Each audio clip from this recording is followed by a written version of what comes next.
On this week's episode, did Morpheus take the red pill or the blue pill? A preview of WWE's SummerSlam, and special effects legend Kevin Pike joins us.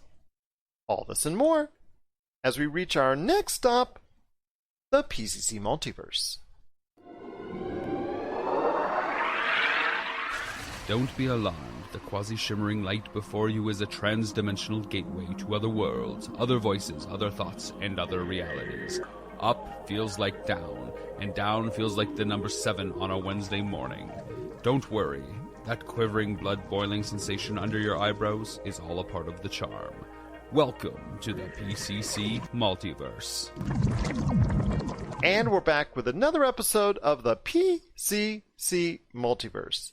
This is Gerald Glassford from Pop Culture Cosmos and Game Source and the Lakers Fast Break and also Inside Sports Fantasy Football. We truly appreciate everyone out there listening to all of our great shows. And if you can, please give us that 5-star review on Apple Podcasts. We truly appreciate it.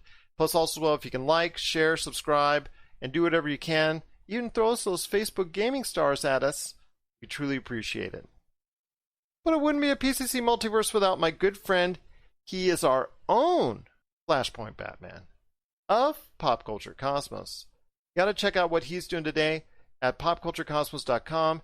His great podcast that you got to go ahead and also give 5 stars to, the Super BS Gamescast and Topicocalypse. Plus get his book today, Congratulations You Suck, at Amazon and Barnes & Noble.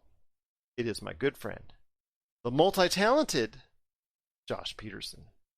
What's up, man? What is up? So I don't know if you heard the news. Our friends from Supernatural are, or one of them at least, is going to The Boys. How do you feel about that? I saw that. That was a little tidbit going out earlier this week. He's going to play a original Captain America type character-ish, at least a play off of him. So that's going to be interesting. But that's coming up in season 3. So I'm interested to see what dynamic that he's going to bring. They're going to make mentions of him at certain points of time during season 2, and I believe there's also a statue of him that was shown in one of the trailers already for season 2. So I'm excited for The Boys season 2 coming next month, and then obviously with the entry that you just talked about coming up in season 3. I believe the actor in question is or has worked with the showrunners behind The Boys, so I think that from Supernatural. Eric Kripke. Yeah. He's the creator of Supernatural. Yeah, so there you go. I mean, Supernatural has been on for like 100 years, so definitely you're going to get that kind of Supernatural rub when it concerns The Boys. But yeah, I'm looking forward to it. I'm seeing what kind of dynamic or what kind of mockery they can make of the Captain America character, because a lot of these characters that they come up with and the storylines and things of that nature are direct shots at the DC and Marvel universe. So I'm interested in seeing what's going to come about when it comes to The Boys for season 2 and season 3.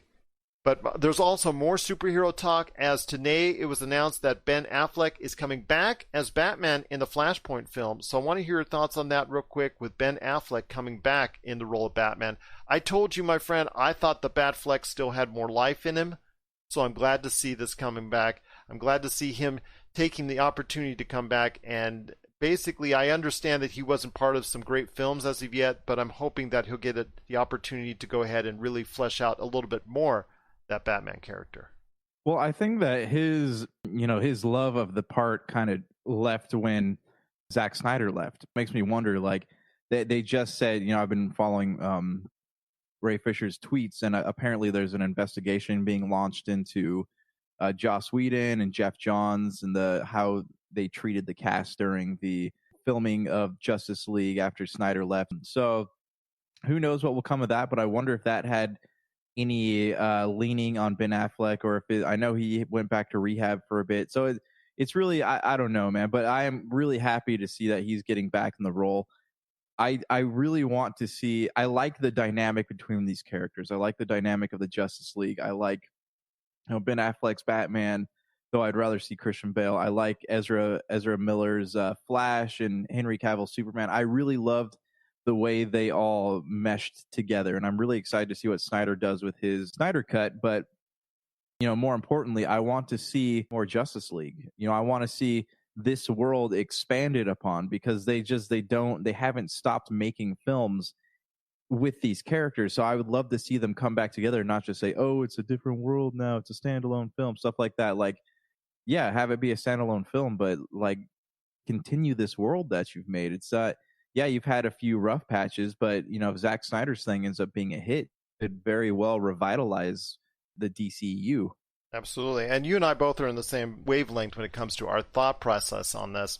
I would love to see the Justice League overarching storyline be the main, or actually, I don't want to say the main, but be a part of the DCEU once again. All this other side stuff, all these other great stories that they're telling with the Joker and Wonder Woman and the Batman and Flashpoint and all that stuff is great. Shazam, Black Adam, the whole 9 yards. That's great. And we're going to hear more about it on Sunday.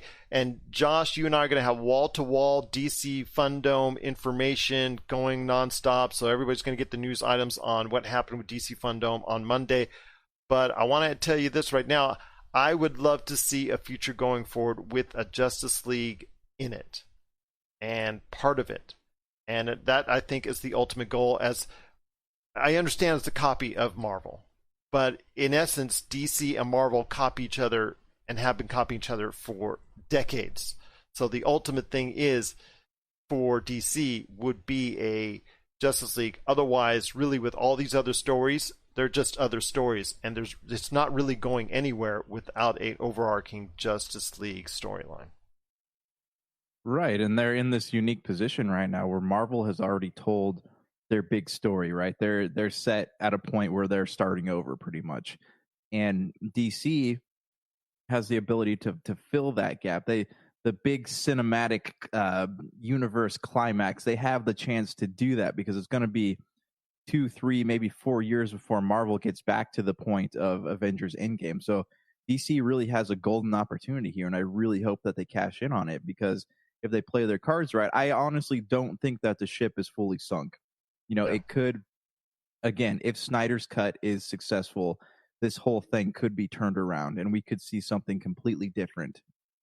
I definitely want to see something different, and that is with the advent of a Justice League complete and full, and hopefully we will see more on Sunday, not only with Wonder Woman, not only with the Flashpoint movie, not only with Black Adam, not only with Shazam, not only with all this other great DC stuff, but Justice League, the Snyder Cut. We're going to see a little bit more from that. We've been seeing teasers, which we're posting on our Pop Culture Cosmos Facebook page, so hopefully you get a chance to check that out.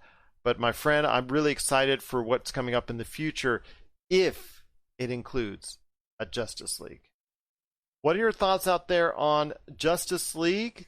Hopefully being a bigger part once again of the DCEU, and what you're looking forward to with the excitement of DC's Fandom coming up this Sunday, which we're going to have wall-to-wall coverage for you as far as basically a recap of everything going on Monday's show, the Pop Culture Cosmos. If you have any questions on that, or you just want to let us know your excitement, please share us your thoughts. popculturecosmos@yahoo.com, plus also as well Pop Culture Cosmos, Humanity Media, and Game Source on Facebook, Twitter, and Instagram as well. Plus, while it's still live, before it gets banned like the rest of the outlet, TikTok as well. Well, we're going to have a great episode today. We're still going to be talking about Call of Duty Black Ops, which came out as a teaser the other day, so we're going to talk quickly about that. Plus also as well Sam Mitchell. He's going to stop by with a preview of WWE SummerSlam. That's coming up here in a few minutes. At the back end of the show, we're going to have an interview with Kevin Pike, special effects legend, special effects guru. He's been a supervisor, technician. He's been on over, I think, around 173 different credits to his name on IMDb, if you check it out. But some of the most influential pop culture films of all time, including Star Trek II, The Wrath of Khan, The Last Starfighter, Back to the Future, Jurassic Park, and so many others. I'm going to get a chance to sit down with him on the back end of the show, and I'm going to speak to him about some of the projects that he really, really feels about, and then also where the special effects industry is going from here. Plus also, Josh and I are going to be talking about no Lawrence Fishburne in Matrix 4. What's up with that? We're going to talk about that at the back end of the show. Josh got an arcade one-up So I'll have him share his thoughts. And I know Josh has got back to school, teaching and all that, but he looks a little tired already. I think he needs a vacation. What about a Blockbuster Air BnB stay for him coming up in the future? We'll talk about that at the back end of the show as well. But first, my friend, it's Call of Duty Black Ops Cold War. Came out with a teaser the other day. I think this is for them. I think it was a great place to go because we're running out of options in modern or in this last 120 years of warfare settings and things of that nature. We're running out of options. So the Cold War is, I'm not trying to be controversial or anything, but it's a great place to go, the 80s Cold War. And so Call of Duty Black Ops Cold War is, I guess, going to be this year's installment of the Call of Duty series, even though Call of Duty Warzone is out and all that. But the regular Call of Duty game is going to be based off of Black Ops Cold War. I wish they would have taken off the Black Ops part of it, because Call of Duty Cold War would have been, to me, a little bit better sounding. But I want to hear your thoughts on it. I love the trailer. I think it's one of the best that they've ever done at Activision. It really gets me kind of interested in going through a storyline on that. And I think they beat Battlefield to the punch this time around. Yeah, when I heard rumors that it was Call of Duty Cold War, I was just imagining the whole game would be, people in their 20s to 40s sitting behind a computer blaming Russia for things. But I'm really glad that the trailer changed my mind about this. It does look good. I don't know. I haven't been excited about a Call of Duty game since Modern Warfare, way back in the day. So, I mean, this might be something that could possibly bring me back into the series. And from years that I am not a fan of the Call of Duty franchise. So, yeah, this is the one I'm actually considering playing. As am I, my friend, because with us, the most compelling of Call of Duty storylines, like Call of Duty Modern Warfare 2, and then the early installments, were some of the best campaigns that we've gone through in the latter part of the previous decades gone by. And I'm just interested to see if they can recapture that magic, because they went out into space, they went out into the future, they came back into the past, and they're trying to go ahead and reach out and grab an interesting point in time. And this is something, like I said before, really hasn't been done too much in the realm of video games. I think it's almost kind of fresh and a new perspective I'm really intrigued in. And with Battlefield and the EA series Battlefield kind of searching for all these different types of time frames too as well, I really, as I said before, think they beat them to the punch with Call of Duty Black Ops Cold War. I really am liking this idea. But your thoughts on it? I mean, Call of Duty sells regardless. We say that they're trending down or they're trending up, and they're still selling millions. They've got Call of Duty Warzone. My question to you is, with Call of Duty Warzone, I understand you thought that it's still not as popular as it once was when it first came out. I still think it has a nice base. Will Call of Duty Black Ops Cold War be affected by it because of the fact that they're now splitting even more the Call of Duty brand even further? So will it be a problem with gamers to go ahead and I want to play a $60 game of Call of Duty when I'm already playing a free-to-play game of Call of Duty Warzone? That's a good question. It might, but then again, just because of the branding, there are people who will buy every Call of Duty game out there, and here's the kind of the cool thing about it is with Call of Duty, you can usually, the trade-in value is usually pretty high for a couple weeks, right? So you buy Call of Duty, a lot of people can play it or play at their friend's house, and if they don't like it, they can trade it in for something else. So, I think Call of Duty fans are kind of like Madden fans. They will buy a new title regardless of whatever circumstances are happening in the market right now. Well, I'll tell you what, my friend, I am looking forward to it, and I know you are as well. Once again, it's Call of Duty Black Ops Cold War. That's coming out, well, I'm assuming late October, early November, like it always does, like clockwork. Death, taxes, and Call of Duty. Pretty much count on it each and every year. That's coming again to consoles everywhere, and I'm assuming there's going to be a PlayStation 5 and an Xbox Series X. Those different versions will be available as well. Whether or not it's for the price or free upgrade, that's also up for debate. So I'm interested to hear what Activision has to say. I mean, Activision in the past has been kind of greedy, like 2K and EA on some money issues like that. So we'll see what happens with Call of Duty Black Ops Cold War. Take out the Black Ops, please. Just keep it Call of Duty Cold War. That's the way we like it. But again, we're looking forward to it. For us, who have been out of the Call of Duty series for quite some time, this is something that, for once, we might be interested in returning to a Call of Duty once again. What are your thoughts out there on Call of Duty Black Ops Cold War? We want to hear your thoughts. Are you excited to go into the Cold War? Please let us know. popculturecosmos@yahoo.com. Well, coming up next, we've got Sam Mitchell previewing WWE SummerSlam. After the half hour, it's going to be Kevin Pike, special effects legend. He's going to talk to me about all the great things going on in the world of special effects and his great career. And then after that, what's up with no Morpheus in Matrix 4? Josh got an arcade 1-up and Blockbuster Air BnB on the back end of the show. This is the PCC Multiverse. Hey Lakers fans! Looking for the best place to go for up-to-date news, information, original videos, articles, podcasts, opinion pieces, and discussions about the Los Angeles Lakers? Well, look no further than Lakerholics.com. With a legion of followers always there talking about everything Lakers and the NBA, there's no better place to go to share your fandom as the team heads toward another championship run. So stop by and be part of the conversation today at Lakerholics.com. All right, and we're back with the program. It's Gerald Glassford coming right back at you here from the PCC Multiverse.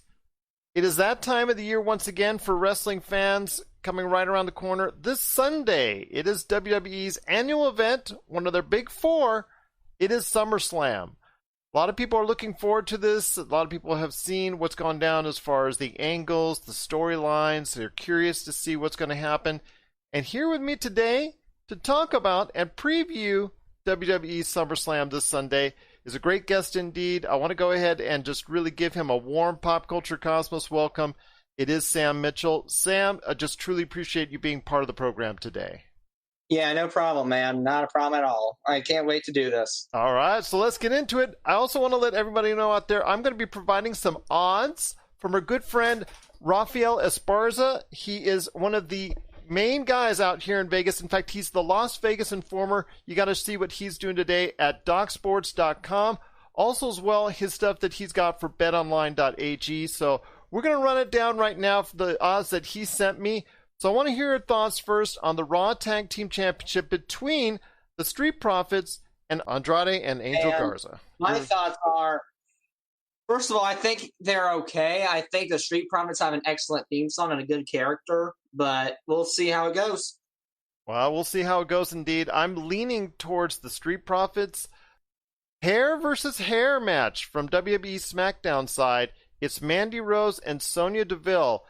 Right now, as far as the odds on it, Rafael Esparza has Mandy Rose as a favorite over Sonya Deville, minus 400 to plus 300. I want to hear your thoughts. Do you think Mandy Rose is going to come out with her hair intact and Sonya Deville is going to get a little bit of a head shave?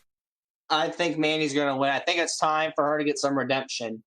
She has not gotten it yet, so it's time for her to get some. For the WWE United States Championship, it's Apollo Crews, who has been having quite a bit of late with all the individuals in and around the entourage of MVP. He takes on the suddenly, I don't want to say reborn again per se, but MVP was an individual who came back to WWE, was only looking to do a couple appearances, and then work mainly backstage as a producer. Then all of a sudden he gets the call to go ahead and come back full-time as a wrestler. So I'm really happy for him. But right now, he's getting the call in the United States Championship title match against Apollo Crews. Rafael has him as a slight favorite. Apollo Crews minus 200 to MVP's plus 160. I think it's going to be a little bit more definitive. I still think there's going to be some outside interference, but I think Apollo Crews will come out on top in the U.S. title match. I have to disagree. I think the interference is going to be too much, and the Hurt Business will take care of Apollo, then MVP is going to take the title. Well, if that's the case, then that means the WWE is putting a lot of stock in the Hurt business. And as you've seen of late, they're really gearing up towards bringing factions back, which, as you hopefully you remember, and a lot of people out there remember, that was one of the keys as far as a foundational period for the growth of WWE during the late 90s. Obviously, the Attitude Era. These factions really came to power during that time, so WWE is going back with the Hurt Business and Retribution, among others. Coming up next is the WWE Raw Street Fight, and this is something that is garnered quite a bit of interest between Seth Rollins and Dominic Mysterio, son of Rey Mysterio Jr. I'm surprised when I see this as far as the odds are concerned, because the fact that it's so close as far as Seth Rollins being such a slight favorite in the street fight. I am personally leaning towards Seth Rollins, but I thought he would be a little bit more heavy favorite because of the substantial background that he has. And Dominic, who is just getting started in the business and is looking to become, I think, a more developed wrestler down the road. But I want to hear your thoughts on this Raw street fight from the eye for an eye match, which I don't want to even go into that because of the ridiculousness of that with Rey Mysterio's Jr., quote-unquote, eye popping out. But I want to hear your thoughts on the street fight match between Dominic Mysterio and Seth Rollins. Well, I think Dominic's going to win because it's his debut, and I think all I know is every debuted wrestler almost all the time wins. A, and B, I think it's going to be a redemption story as well. I could go off on an hour on this subject because of the fact that WWE's men's division is really not that strong right now. But I'm going to go ahead first off with the SmackDown Universal Championship.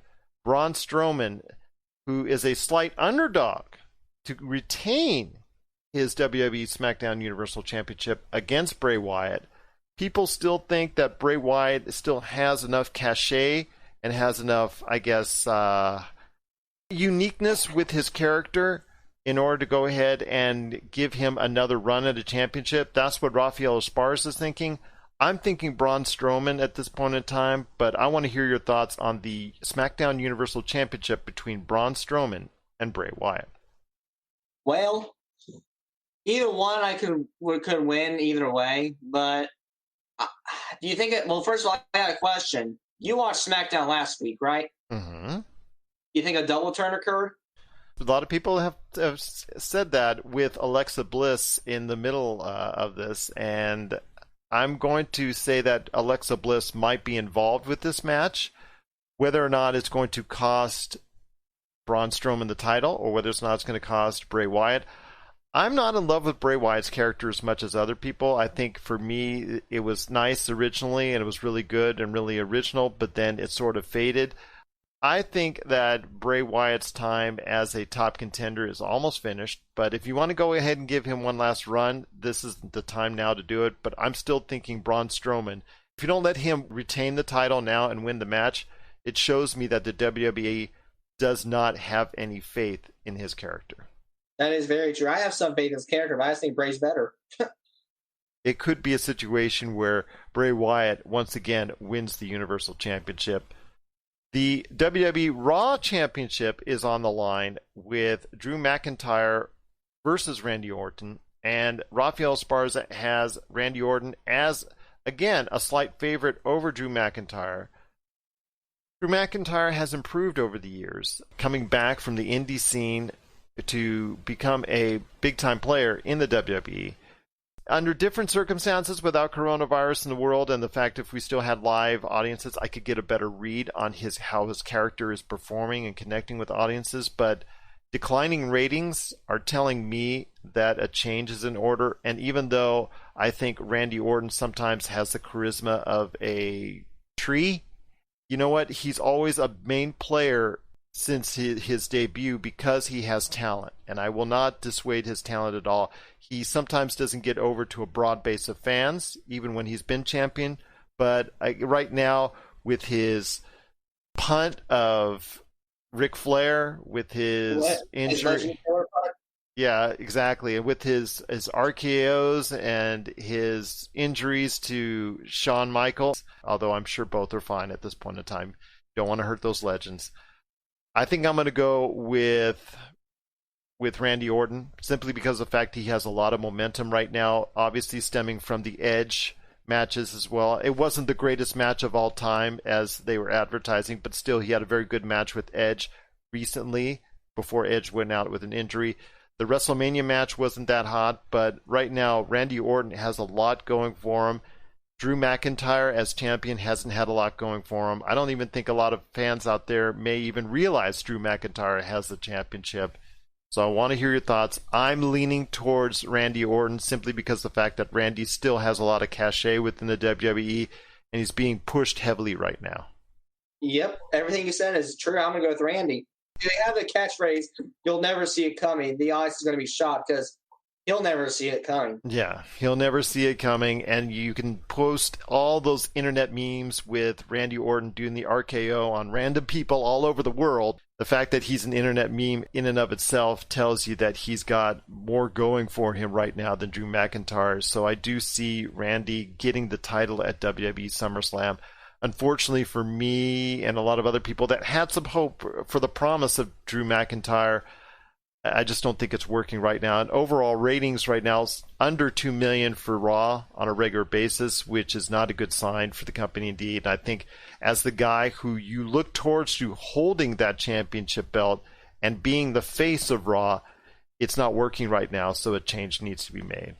And last but not least, my friend, I did want to say I want to leave it for last, and that is the WWE SmackDown Women's Championship, and also as well the Women's Raw Championship, with Bayley defending the SmackDown Championship and Sasha Banks defending the Raw Women's Championship against the same individual who won the Battle Royal on Friday on SmackDown and also won on Mondays against Bayley to face off against Sasha Banks. I know it gets all mixed up, but you have to follow the storyline on this, is Asuka. Right now, the Asuka is even money with Bayley at a minus 120. Asuka is a slight favorite with Sasha Banks at a minus 182 plus 140. So I want to hear your thoughts on this. I think Asuka is right now, pound for pound, male or female, best worker on the planet. I'm going to tell you right now. And if you want to continue the storyline where Bayley and Sasha Banks have dissension and they start feuding against each other, which is looking more and more like it, they're doing a slow build on that. And they have a tag team match on next Sunday's pay-per-view ahead where they could possibly lose that title as well. I think you go ahead at this point in time and give Asuka not only one, but 2 world title belts. I'm not saying it's fair. I'm not saying it's right, but she is the best worker right now, in my opinion, in the entire world. And I think if it's given to her, at least for a short period of time, one or both, I think it's really a justification of her talents. My thoughts is I think Asuka will win one of those championships, and then the other will just capitalize on her. And that's not to be unexpected.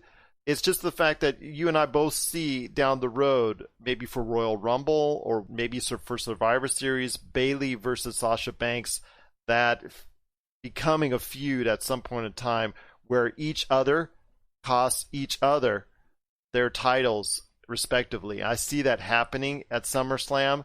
I see also as well the next week them doing whatever they can as far as mishandling or whatever, some dissension and costing their tag titles. But again, their dynamic is working very well, and it's one of the very good positives that's coming out of Raw and SmackDown. So you've got to be careful about how you want to play this out. They're going to lose their titles at some point in order to go ahead to start a feud between each other, but you're not sure when that's going to happen. So I'm interested to see how that dynamic is going to happen. So Asuka, I think, is going to at least win one, but I would have her win 2 just to get that dissension started along the way. Well, I want to thank you so much, Sam. It's been a pleasure having you on. I wonder if you can come back again at some point in time and talk to me about more WWE. I'll tell you what, I would love to have you on for a Royal Rumble preview if that sounds good to you. Sure. Royal Rumble preview next year? Yeah. Sounds good. I'm looking forward to it already as we go ahead forward with WWE SummerSlam right now, Survivor Series in the future, and Royal Rumble going forward, as hopefully we get to a better sign for the wrestling world and our world as a whole, coming up with more great wrestling action. And we'll go ahead and preview it for you, all the major stuff going on in the world of pro wrestling and sports entertainment right here at the Pop Culture Cosmos.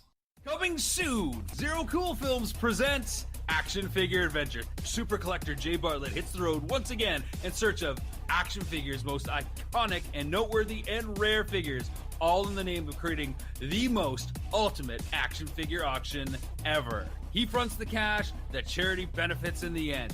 What will he get, how will he get it, and how well will he do? Find out November 1st, 2020. All right, and we're back with the program once again. It's Gerald Glassford coming right back at you here from the Pop Culture Cosmos. Thank you so much for joining us. Got a special treat for everyone out there. When you watch movies, as we do here at the Pop Culture Cosmos, there's just so many things that we go ahead and appreciate as far as the movies that are out there. And so many of them that have been done over the past 40 plus years have really just been so much part of our pop culture, and a man who's been part of many of these projects. And as you can see here on Facebook Live, on his IMDb page, Back to the Future, Jurassic Park, The Last Starfighter, Jaws, even from the very beginning he was part of, Star Trek II, The Wrath of Khan, so many others. Like I said, over 173 credits IMDb has listed. Been doing so many things out there that's been such a part of our lives, our culture, our history, and so much more. It is my distinct pleasure to have on a great guest today. It is Kevin Pike. And Kevin, I just truly appreciate you being on the show today. And first off, as someone who loves pop culture, I just truly want to thank you for everything that you've contributed to our lives. Thank you very much, Gerald, for having me. I'm happy to be here and treat the fans with some behind-the-scenes knowledge. Everybody's excited about Jaws. I was fortunate to be involved in it when I was 22 years old, and it launched a career that I never expected. And after 45 years, I look back and I see a lot of gems in the crown, and I'm very happy to have been a contributor. I know the fans really like the movies. From a person who has been either part of the special effects team, been a consultant, or on many films, been the special effects supervisor. Your list and career is just truly one of the most outstanding in Hollywood. And as someone who actually worked for a couple different special effects companies way back in the day, Boss Film Studios and Pacific Data Images, as a small, tiny role in there, I saw the effort that went into it. Each and every day, the hours that every single person at these special effects companies that they put in, the work that they do, and the things that they commit to. And like you said before, the things that you've been part of, can you just, at this point in time, just sit back and just truly appreciate everything that you've done for the movie industry? I take a moment every now and then to look at some of the pictures, some of the posters, the awards from time to time, and a lot of things didn't always go as well as you'd like because it's special effects, but I'm very happy when I take a look at the body of work. I know that the fans like it. They always have questions about one film or the other, and I'm happy to answer them. Hard work pays off. It does indeed. And again, you've done such great work over the years, and I know you get hit upon by numerous fans out there, numerous people and individuals such as myself that want to say, you know what, I love your work in this movie. I love your work in this television show. I love your work in this movie. And I know that you get hit up with all the same requests for a great majority of your work. I mean, many of the work was just recently highlighted in our top 100 films of all time on many of the movies that you were part of. I want to ask you this. Is there one movie that you think deserves more love? I've got one in mind from your list I want to talk to you about more, but with all the great films that you've been a part of, is there one that you think deserves a little bit more love than what it gets? There are three that I feel are really gems that I don't always get questions on, but I really love the way the movie came out, or some lesson I learned, or just the thrill of working with that director. The first one is Last Starfighter, and that's because it happened to be the first big show that I landed. and it was baptism by fire. I wasn't necessarily over my head, but I was scrambling every day to get the gags the way they wanted them. I learned a lot. It came out well. They're coming out with a 4K, and they've just granted me a commentary track on it. So I hope you all look forward to that. The other one that I'm really fond of is Tim Burton's movie called Ed Wood. It was so soft-spoken, but it was black and white. It was a historical biopic with Larry and Scott Alexander writing the story about the best parts of his life. It was a really interesting character. I loved the script. I loved trying to achieve everything that Tim wanted. You got to kind of discern what he's going for and where he's looking and guess ahead of him. Johnny was fabulous. It was fun to do the history on the way old pyrotechnics were done when he made his Silly Bee movies. But it's a wonderfully crafted movie. Martin Landau's performance as Bella, I had fun on it. It was always interesting, and I'm very proud the way it came out. I think that Tim did a great job on it, and it tells a wonderful story. The third one that I always enjoy talking about, and I can because I worked on it, is Fight Club and working for David Fincher. What a tough nut to crack. He knows everything about everything, and you better be ready because you're going to hit the ground running with him. I had the pleasure of working with Brad Pitt and Edward Norton. Just wonderful guys. A lot of hard work, a lot of detail in everything that David does. I was pleased that he asked me again after the show to work with him on a music video by A Perfect Circle called Judith, which was just as difficult as it was when we were working on Fight Club. But those three movies, I don't always get questions about. But if I had $1 for every time somebody said, "Oh, you did Last Starfighter? I love that film." Well, I do too. And I'd be very wealthy if I could compensate. I hear you on that. And Fight Club and The Last Starfighter were both very influential films for altogether different reasons, but they're both still part of our pop culture and very excellent films. But Ed Wood is something that was the one I was going to point towards you. I said I had one in mind, and that was the one I was going to talk to you about, because Ed Wood, like you said, I saw it in the theaters, I saw the imagery, I saw the quirky way it was approached, and it was approached in the best way to deal with his life, the way he perceived things. So your crew, just from all aspects, from Tim Burton to Johnny Depp, like you said, just approached it in the best way possible. One of the parts about working on Ed Wood was the fact that you got to study Ed Wood. You got to learn who Ed Wood was. You got to go and watch all of his movies and realize that here's a guy that said, we're going to make the movie. And it's like when Johnny says, roll sound. We don't have sound. All right, well, then roll film.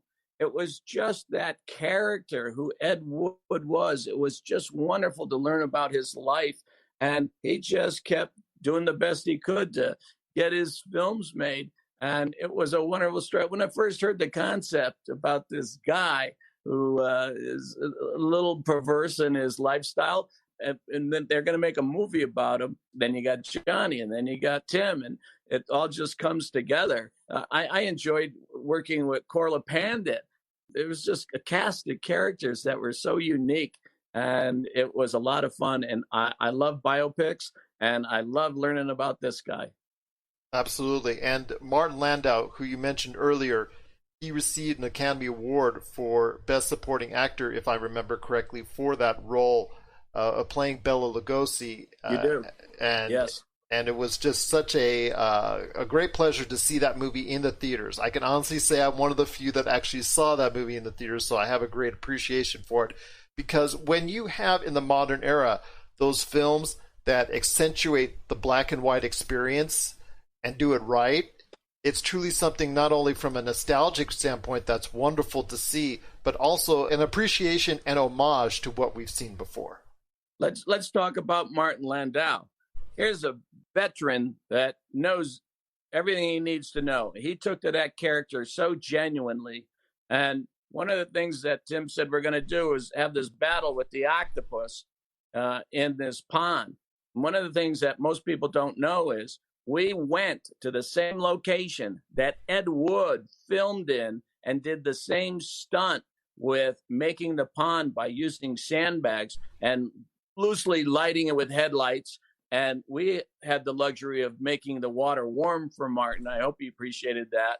And doing that whole scene where he had to improvise because the octopus didn't work. And Ed Wood had to say, just fake it, wrestle around, and we'll make something happen. Academy Award worthy, definitely. Just a genuine pro.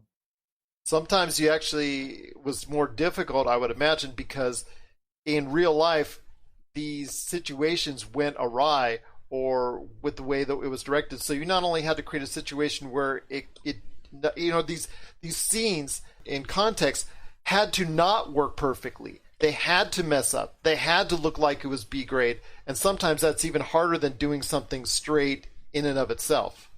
You're right about that. When we had to fly the flying saucers over the models, we had to research what they looked like and how the old people did it back then. And, we had to research the pyrotechnic methodologies and what they used back then and still make them look. They had to be safe, of course, but it had to contribute to that look, which was done years before. And that historical part of it was so enjoyable. It was just like reading a good book.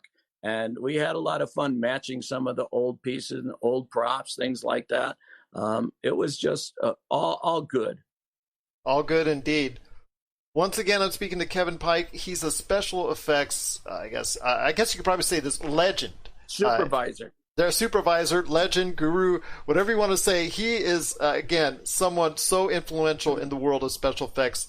And you can check out his entire listing of great films on IMDb today. That's the first thing that stuck to me. For all the films that you've been a part of, the special recognition that you got for Earth 2, where does that stand as far as your accomplishments in your career? When you look back on the shows that I was involved in and how the shows manifested themselves, and I got involved with them, starting right from the early tales on Jaws. I was working on a show with a supervisor named Roy Arbogast, who had a lot to do with my upbringing and training. And they had an earthquake. And he was on the other side of a freeway that had collapsed. And I was on this side. And I was closer to the shooting schedule. And I ended up running the company for him while they rebuilt sets. And I did the location work. And the first AD took a liking to me. And he said, I have some people coming to the set. And I thought maybe you'd like to talk to him about it. And he told me it's a TV show. And then ego being nasty said, TV, I'm not so sure. I'm, doing features kind of thinking. But I sat down with them and they said, we're going to go to great locations that can't be seen by life as far as contrails and telephone poles and way out. And they settled on Santa Fe and they said, we'd like to have you aboard. And we're going to be there for a year. Okay. So we made all the arrangements. I brought my family and my nanny and the cats and everything that we had to do. And I got to work for a year in the town of Santa Fe. And the places that we went for the locations were some of the strangest places in their geography and what their looks were. So it was an unworldly look on it. And 20 episodes in a year. And it was TV. You're prepping a show while you're shooting a show. And you're hanging on to all the insert shots of all the gadgets and the blinking lights and the things that they haven't finished. And that rotation goes all the way through. And then it comes time for holiday break at Christmas time. And they decided they were going to shoot all those little bits and pieces so the editors could cut during the holiday break. It was extremely ambitious. I actually used 167 different workers on some show somewhere in some part in the arc of that series. And when we were done, we were very sad that it did not get picked up. We thought for sure that it would because we had a lot of fan base. And it got nominated for the sound effects, the makeup effects, and the special effects. And I worked in concert with DreamQuest, who was responsible for all the miniatures and a lot of the visual effects pieces. And sure enough, we garnered the award. And I'm very proud to say that I worked on it. And I worked my tail off on it. And every now and then you get some gold. There you go. And it's well deserved indeed. And of course, obviously, with the fine things that you've done over your career, you've seen so much in the special effects industry. And like I said, I had a very small part way back in the 90s working on a few films during that period of time. So I can understand just a smidgen of what it was just like for you on a regular basis to work on so many great projects. But before we head on out, I wanted to ask you this. Your thoughts on where the industry is going forward. I mean, you see right now all the major AAA big budget fiascos that are out there, plus also the smaller independent films that can also incorporate a lot of modern technology too. But some of the projects that are out there, like for instance The Mandalorian, which still uses a lot of practical effects, which traces back so many years to Star Wars and even before that. So I want to hear your thoughts on where you think the industry is going forward. I've been fortunate to start back when our mechanical effects was focused on the elements.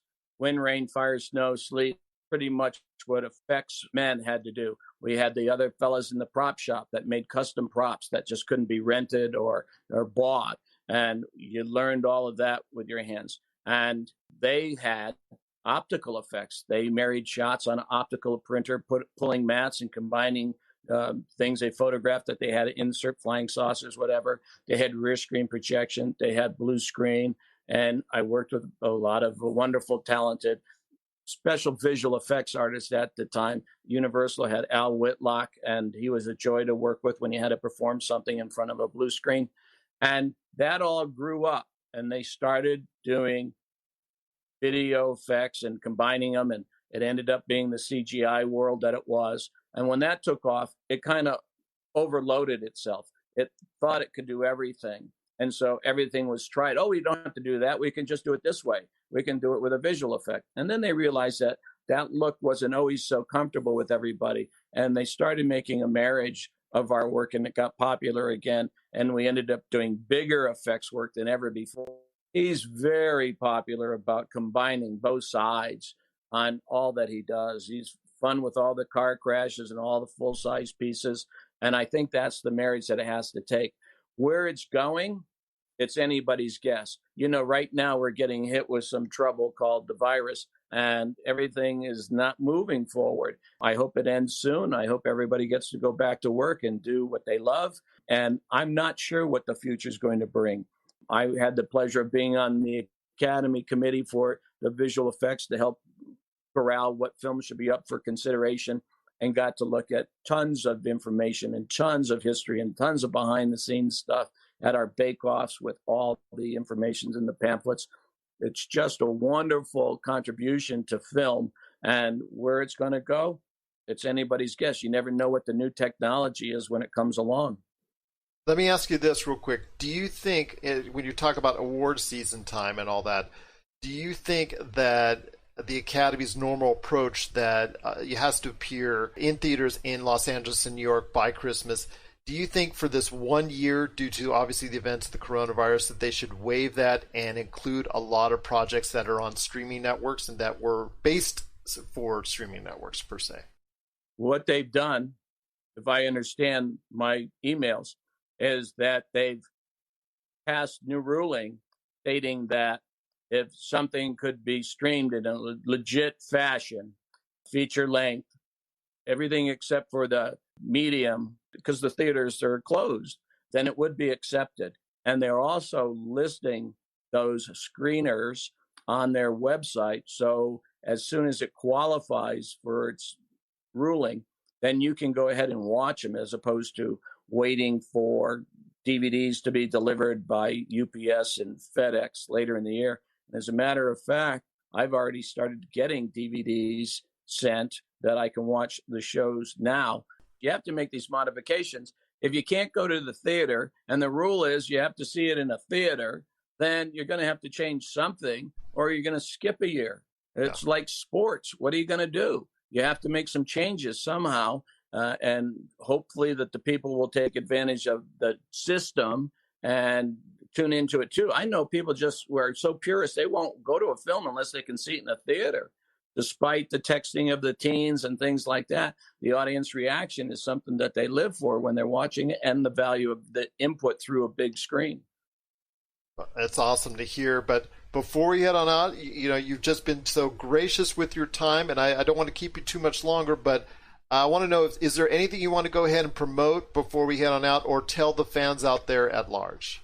I'm happy to hear from the fans. If they just grab onto my email address, they have questions, or if they're looking for some autographed pictures with the DeLorean time machine, for instance, that seems pretty popular, I'm happy to do it. I work as a writer's consultant now, and if you've got a script you don't know how to finish, by all means, tag me, and we'll see if we can work out something. Well, that's awesome to hear indeed.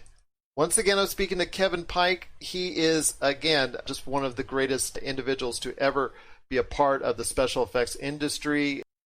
So many different projects. You can check out all of his entire work right there at IMDb, his awards that he's won, the movies that he's been part of, and television shows over the course of the years.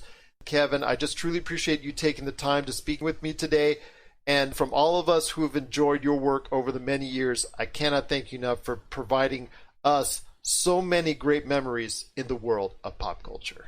Well, Gerald, I want to thank you very much for having me. It's always fun to know that a movie you did 45 years ago still holds up and everybody wants to see it again. I'm glad I offered something for enjoyment, and the perpetuity of film helps people like it again year after year.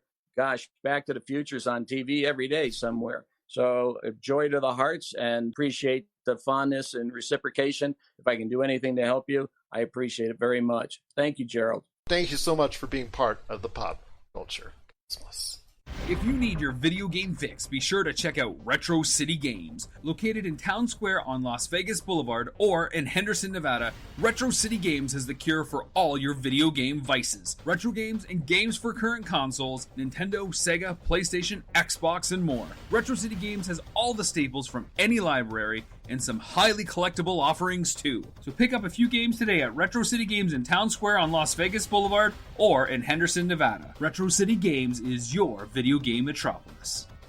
And we're back to close out the show, this is PCC Multiverse. Want to thank so much Sam Mitchell for previewing WWE SummerSlam, and Kevin Pike for stopping by on the show, talking about all the great things going on with special effects. My friend, before we head on out, I want to talk to you about Lawrence Fishburne in Matrix 4. He was quoted the other day at news outlets stating that he was not asked to be a part of the Matrix 4, which I believe Lana Wachowski of the Wachowskis is directing. It's only one Wachowski this time around. So I want to hear your thoughts on Morpheus. While he's not at the level of Neo as far as importance in the Matrix, I still think for me, he is an integral part of the Matrix. And if you're going to have Keanu Reeves, if you're going to have Carrie-Anne Moss, if you're going to have Jada Pinkett Smith, why not have Lawrence Fishburne in there as well? Okay, question, and refresh my memory on this. Didn't Morpheus die in The Matrix? Well, if you believe the storyline, if you believe canon, which the Wachowskis approved, he, I think, perished in a storyline in one of the video games. I think The Matrix Online, if I'm not mistaken. I was reading up on that earlier this week. Why would you do that in an online video game? So this is weird to me. Lawrence Fishburne, this is, and I might be the only one, but when I think about The Matrix, I don't even think about Keanu Reeves. I think about Morpheus. Just how menacing and intriguing he was. So it seems weird to me that they wouldn't have him. But then again, Morpheus kind of lost his significance once Neo became all powerful, and that was I remember watching Revolutions, and I could care less about Morpheus because I was too busy wondering why they made Neo as powerful as he was and kind of turned him into God, and I didn't really, it kind of removed all the care I had for the character. So yeah, it's weird that there's no Morpheus in there. Is Trinity coming back? Did you say that already? Yep. Jada Pinkett Smith's coming back, Carrie-Anne Moss, of course, Keanu Reeves, but no Lawrence Fishburne. Yeah, I wonder what the circumstances were behind that. I think he was a little bit sad. I don't know if he's a little bit bitter, but I think the way it was phrased or the way it was quoted, it just seemed like he could have been part of it. Maybe he wanted to be a part of it, but unfortunately, either the storyline or something didn't work out, money issues or whatever. You never know really, truly 100% behind the scenes what goes on in Hollywood. But it is unfortunate that we have no Lawrence Fishburne in Matrix 4. So, Well, at least we got our Keanu Reeves Fishburne reunion in John Wick, though, right? So that counts for something, I think. That it does, my friend. That it does. What are your thoughts out there on Lawrence Fishburne not reprising the role of Morpheus in Matrix 4? We want to hear your thoughts. popculturecosmos@yahoo.com. Well, Josh, you are now officially part of the, I guess, collective, the Arcade 1-Up collective, with your recent purchase of an Arcade 1-Up, your thoughts behind it, your initial impressions of it. Oh, I don't know. I haven't. All I know is what's at Walmart, and it was like the Pac-Man one that I got that also has Galaga. Well, you see the one I have with Final Fight right there, so that's the one I have right now. Yeah, do they still have those? Like, because that's supposed to have ghosts and goblins on it, right? Mm-hmm. As I see, yep, that's right. So I would like to. Yeah, I mean, I don't know if I'm going to invest in another Arcade 1-Up, but like, I like the idea of having ghosts and goblins on an arcade. If you're able to find it, it's most likely going to be discounted, but I'm not sure. The availability on that, since it's a Series 2, if I'm not mistaken, is kind of hard to come by. Okay. Yeah, so my initial thoughts on it are, I mean, it's cool. It's from what I've read about it, the Galaga game is based on a PlayStation 3, Xbox 360 port of the game. In the arcade, there's not really a lot of delay when you're pressing the button, but in this, there is a lot of delay. It fires 2 shots at a time, and then you have to you can keep pressing it, but it takes a good 3 to 4 seconds to fire another round. So, I've never experienced that in the arcade before, but, it might just be because it's a console port. But I don't understand why they wouldn't just give you the original arcade masterpiece on there instead of doing something that really isn't that great quality. Your Galaga experience overall, does it bring back enough memories for you? Yeah, it's fun. I mean, I'm enjoying it. It's a little more difficult to play than, if I went to like a pizza place and played Galaga. That's my only complaint about it. So I'm looking forward to seeing what I can do with Arcade 1-Up, or what Arcade 1-Up has to offer in the future, as both of us now are part of the Arcade 1-Up family. So we're looking forward to more great things from Arcade 1-Up going forward. Monday, Josh and I will have wall-to-wall coverage on our show, The Pop Culture Cosmos, of what went on with DC's Fandom. Also, if you want to get a chance, please check out our shows, The Inside Sports Fantasy Football, which is back with Chris Lardieri. The many episodes of the Lakers Fast Break, because we're doing shows each and every day on the NBA playoffs, so stay tuned to that. Rafael Barlow, myself, Laker Tom, we're doing a lot of things on there, and Lakerholics.com. Our good friends at First Entertainment Credit Union with the brand new Lakers debit card. Thank you so much for sharing the news on the debut of that debit card this week. So give them some love at firstent.org/Lakers. But before we head on out, my friend, one last thing. You look a little tired already after a week of school. I think you need a vacation. I always want a vacation. Everybody knows this. Okay, well, since you do, a great place to try, especially for you with a Blockbuster, I don't want to say fanaticism, but you are a Blockbuster fan. There's no better place to go than Blockbuster, because they now have set up an Airbnb at the last Blockbuster on Earth. So I want to hear your thoughts on that, my friend. Would you go ahead and spend some time at a Blockbuster Airbnb? So that depends. I'm thinking about what this looks like, and are there movies inside of this?